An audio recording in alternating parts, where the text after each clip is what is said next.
Dear students, welcome to another class of Income Tax and GST. Today we are going to discuss the continuation of the topic Accounts and Records. In the last class we have to discuss about the section 35. So 35 deal ചെയ്തിട്ടുണ്ടായിരുന്നത് ഏതൊക്കെയാണ് books of accounts ഇവർ maintain ചെയ്യേണ്ടത് എന്നുള്ളതാണ്. The next topic is a period for retention of accounts under GST. It deals with the section 36. അപ്പൊ അടുത്തതായിട്ട് വരുന്നത് ഏതാണ്, എത്ര കാലയളവിലേക്കാണ് ഇവർ ഈ ബുക്സ് ഓഫ് അക്കൗണ്ട് മെയിൻറ്റെയിൻ ചെയ്യേണ്ടത് എന്നുള്ളത്. അപ്പൊ നമ്മൾ നേരത്തെ പറഞ്ഞിരുന്നു 35 അനുസരിച്ച് അവർ ഇന്ന ബുക്സ് ഓഫ് അക്കൗണ്ട്സ് ഒക്കെയാണ് മെയിൻറ്റെയിൻ ചെയ്യേണ്ടത് അല്ലെ. പ്രൊഡക്ഷന്റെ register, inward and outward supplied, അതുപോലെ സ്റ്റോക്കിൻ്റെത്, ഇൻപുട്ട് ടാക്സ് ക്രെഡിറ്റിൻ്റെത്. അപ്പൊ ഇത്തരത്തിലുള്ളതെല്ലാം തന്നെ ഒരു ട്രൂ ആൻഡ് കറക്റ്റ് അക്കൗണ്ട്സ് അവർ മെയിൻറ്റെയിൻ ചെയ്തിരിക്കണം. അപ്പൊ ഇത് മാക്സിമം പീരീഡ് ഓഫ് റിട്ടൻഷൻ എന്ന് പറയുന്നത് 72 months ആണ്. അതായത് 6 years, മാക്സിമം 6 yearsലേക്കാണ് അവർ എന്ത് ചെയ്യേണ്ടത്, ഈ ബുക്സ് ഓഫ് അക്കൗണ്ട് മെയിൻറ്റെയിൻ ചെയ്യേണ്ടത്. So every registered taxable person must maintain the accounts books and records for at least 72 months, that is for 6 years.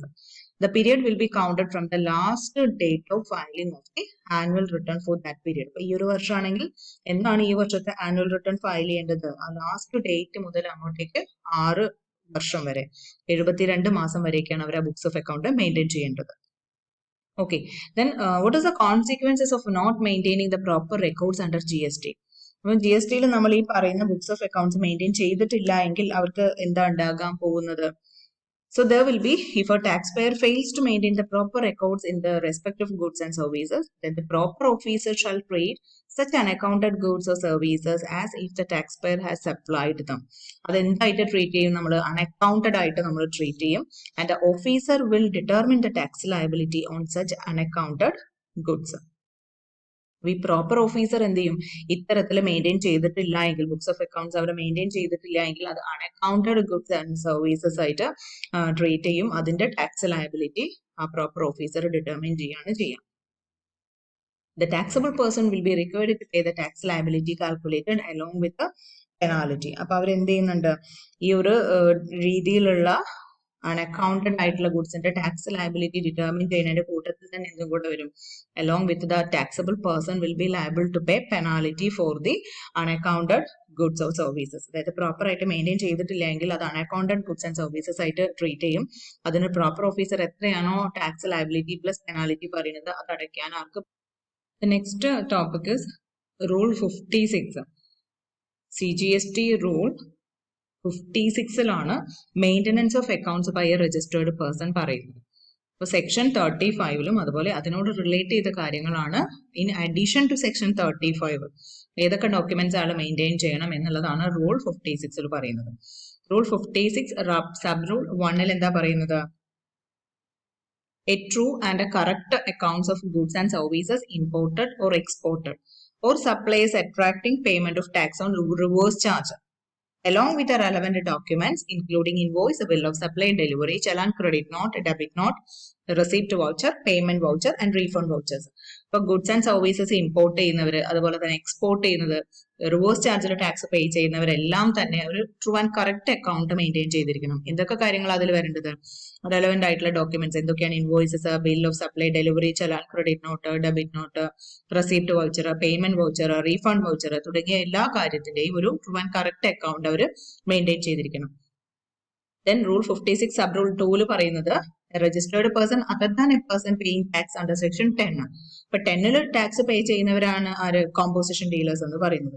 അപ്പൊ ഒരു കോമ്പോസിഷൻ ഡീലർ ഒഴികെ ബാക്കിയുള്ള എല്ലാ നോർമൽ രജിസ്റ്റേർഡ് പേഴ്സൺസും അവർ മെയിൻറ്റെയിൻ ചെയ്യേണ്ടതാണ്. എന്തൊക്കെ മെയിൻറ്റെയിൻ ചെയ്യണം, സ്റ്റോക്ക് എന്താണ്, അക്കൗണ്ട്സ് ഓഫ് സ്റ്റോക്ക്, ഏതൊക്കെ ഗുഡ്സ് അവർ റിസീവ് ചെയ്തു, സപ്ലൈ ചെയ്തത് ഏതൊക്കെയാണ്, ഓപ്പണിംഗ് സ്റ്റോക്ക്, അതുപോലെ റെസീപ്റ്റ്, സപ്ലൈ, ലോസ്റ്റ് ചെയ്തിട്ടുണ്ടെങ്കിൽ ഗുഡ്സ് ലോസ്റ്റ് ചെയ്തിട്ടുണ്ടെങ്കിൽ അതിന്റെ ഡീറ്റെയിൽസ് അല്ലെ, സ്റ്റോളൻ ചെയ്തിട്ടുണ്ടെങ്കിൽ, ഡിസ്ട്രോയിഡ് ആയിട്ടുണ്ടെങ്കിൽ, റൈറ്റ് ഓഫ് ചെയ്തതോ ഡിസ്പോസ് ചെയ്തതോ ആയിട്ടുള്ളത്, അത് എങ്ങനെയൊക്കെ ഡിസ്പോസ് ചെയ്യാം, ഗിഫ്റ്റ് ആയിട്ടോ അല്ലെങ്കിൽ ഫ്രീ സാമ്പിൾ ഒക്കെ ആയിട്ടോ നമ്മൾ ഡിസ്പോസ് ചെയ്തിട്ടുള്ള ഗുഡ്സിന്റെ ഡീറ്റെയിൽസ്. ഇനി ബാലൻസ് ഓഫ് സ്റ്റോക്ക് എത്ര ഉണ്ട്, including raw materials, finished goods, scrap and wastage. അപ്പൊ ഈ ഡീറ്റെയിൽസ് എല്ലാം ആര് കീപ്പ് ചെയ്തിരിക്കണം, other than a composition dealer. ഒരു കോമ്പോസിഷൻ ഡീലർ ഒഴികെയുള്ള ബാക്കി എല്ലാ ഡീലേഴ്സും ബാക്കി എല്ലാ രജിസ്റ്റേർഡ് പേഴ്സണും മെയിൻറ്റെയിൻ ചെയ്തിരിക്കണം.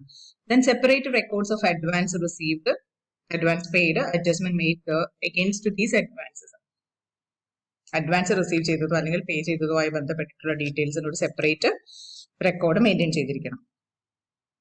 നെക്സ്റ്റ് പറയുന്നത് 56 റൂളിന്റെ തന്നെ സബ് റൂൾ 4 പറയുന്നത് registered person other than A person paying tax under section 10. ഈ 10 പറയുന്നത് കോമ്പോസിഷൻ ഡീലർ ആണ്. അവരല്ലാതെയുള്ള ബാക്കി എല്ലാ രജിസ്റ്റേർഡ് പേഴ്സൺസും എന്താ മെയിൻറ്റെയിൻ ചെയ്തിരിക്കേണ്ടത്, അവർക്ക് എത്രയാണ് ടാക്സ് പേ ചെയ്യാൻ വരുന്നത്, അവർ എത്ര ടാക്സ് കളക്ട് ചെയ്തു, അതിൽ എത്രയാണ് അവർ അടച്ചത്, അവരുടെ ഇൻപുട്ട് ടാക്സ് ക്രെഡിറ്റ്, അവർ എത്ര ഇൻപുട്ട് ടാക്സ് ക്രെഡിറ്റ് ക്ലെയിം ചെയ്തു, ഈ ഡീറ്റെയിൽസ് എല്ലാം ഒരു registered person other than a composition dealer maintain ചെയ്തിരിക്കണം. Along with these records, he also maintained a register of tax invoices, credit note, debit note, delivery challan, and other issued or received during any tax period. അപ്പോൾ ഈ സമയങ്ങളിലൊക്കെ തന്നെ അവർ issue ചെയ്തിട്ടുള്ളതും അതുപോലെ receive ചെയ്തിട്ടുള്ളതുമായിട്ടുള്ള tax ഇൻവോയ്സുകൾ, credit നോട്ടുകൾ, debit not, ഇതിന്റെ ഒക്കെ തന്നെ ഒരു രജിസ്റ്റർ അവർ മെയിൻറ്റെയിൻ ചെയ്തിരിക്കണം. ദെൻ സബ് റൂൾ 5 പറയുന്നത് എവറി രജിസ്റ്റേർഡ് പേഴ്സൺ ആൾ എന്തൊക്കെ ഡീറ്റെയിൽസും കൂടെ മെയിൻറ്റെയിൻ ചെയ്തിരിക്കണം. ഇതിനൊക്കെ പുറമെ സപ്ലൈയേഴ്സിന്റെ ഡീറ്റെയിൽസ്, ഇപ്പൊ name and complete address of the supplies, ആരാണ് ഗുഡ്സ് സപ്ലൈ ചെയ്യുന്നത്, അതുപോലെ കസ്റ്റമേഴ്സിന്റെ name and complete address of the person to whom he had supply the goods or services. Then also the warehouse details, complete address of the premises where the goods are kept along with the particulars of item stored.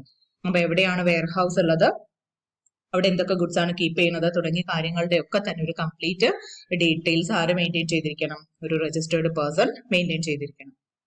Next some other important aspects of accounts and records that is also included under rule 56.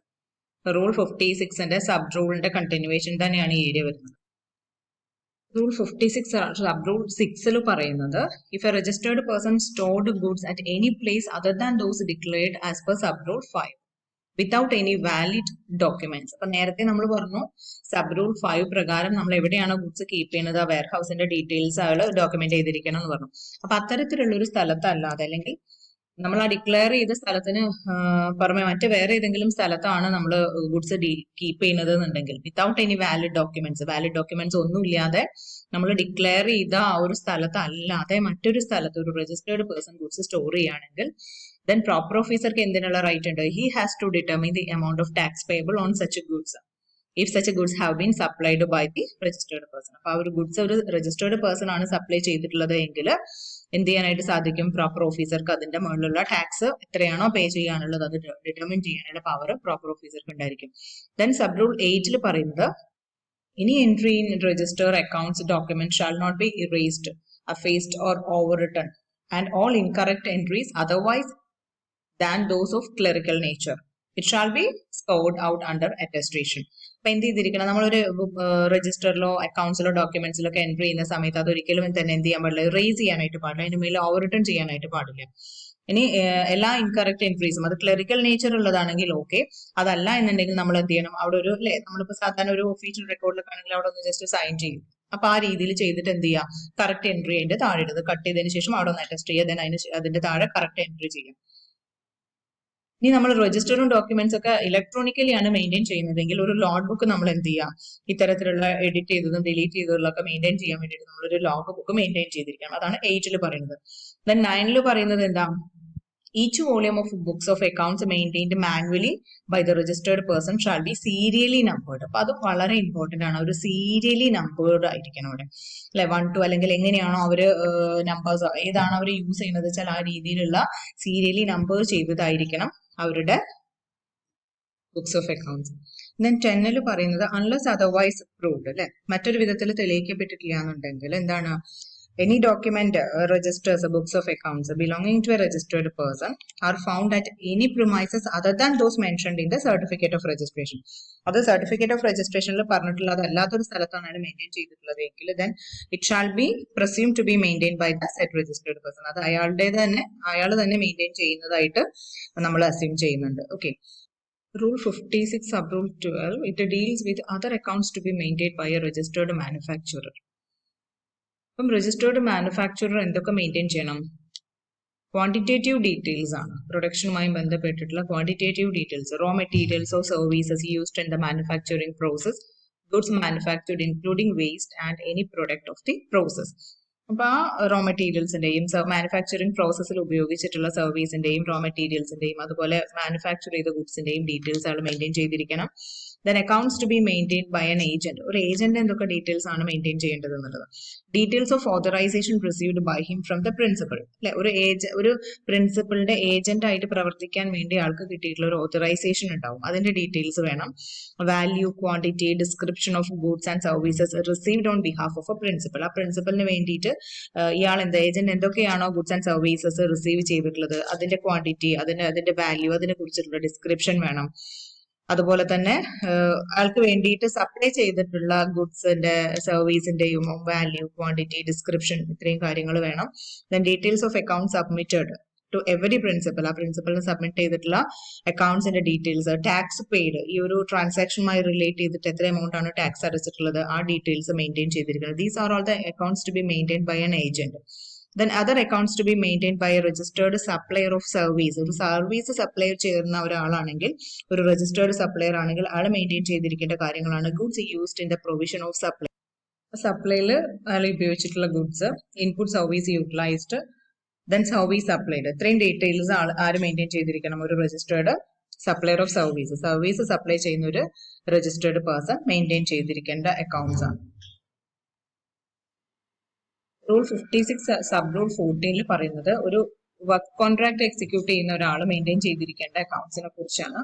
അപ്പൊ ആൾ ചെയ്തിരിക്കേണ്ടത്, ആർക്ക് വേണ്ടിയാണ് ആൾ work contract execute ചെയ്യുന്നത്, ആളുടെ details എല്ലാം maintain ചെയ്തിരിക്കണം. അതുപോലെ records of details including value, quantity, description of goods and services received four the execution of the work contract. ആ contract ചെയ്യുന്നതിന് വേണ്ടി റിസീവ് ചെയ്തിട്ടുള്ള ഗുഡ്സ് ആൻഡ് സർവീസസിന്റെ ഡിസ്ക്രിപ്ഷൻ വേണം.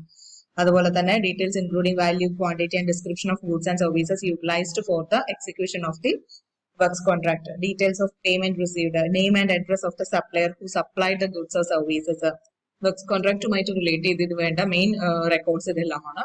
എത്രയാണ് പേയ്മെന്റ് റിസീവ് ചെയ്തിട്ടുള്ളത്, സപ്ലയറുടെ നെയിം ആൻഡ് അഡ്രസ് വേണം. അതുപോലെ തന്നെ ആ വർക്ക്സ് കോൺട്രാക്ട് എക്സിക്യൂട്ട് ചെയ്യുന്നതിന് വേണ്ടിയിട്ട് എന്തൊക്കെ ഗുഡ്സ് ആൻഡ് സർവീസസ് റിസീവ് ചെയ്തിട്ടുണ്ട്, അതിൽ എത്ര യൂട്ടിലൈസ് ചെയ്തിട്ടുണ്ട്, ആർക്ക് വേണ്ടിയിട്ടാണ് അത് ചെയ്യുന്നത്, ഇത്രയും കാര്യങ്ങളാണ് അതിൽ മെൻഷൻ ചെയ്യേണ്ടത്.